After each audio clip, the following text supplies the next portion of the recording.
আজকের যে স্টল, সেই স্টলে আমরা সমবেত হয়েছি। জ্ঞানীগুণী মানুষরা উপস্থিত রয়েছেন। আমাদের এখানে পূর্ব ঘোষণা মতো কবিতা পাঠ, সাহিত্য আলোচনা এইসবের যে আয়োজন, সে আয়োজনে আমরা সমবেত হয়েছি।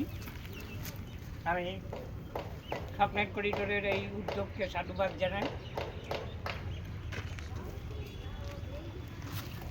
আমি এই মুহূর্তে একটি কবিতা পাঠ করব। বিমল চন্দ্র ঘোষ, যিনি মৌমাছি ছদ্মনামে লিখতেন, কবিতার নাম মুখোশ। সোনার পাহাড় ঘেরা মুখোশের দেশে মুখোশেরা মঞ্চপতি, মুখোশে আবৃত মুখগুলি দর্শকের গ্যালারিতে উল্লাসে মুখর। মুখোশের যুগ এটা, মুখোশ মুখোশ চতুর্দিকে।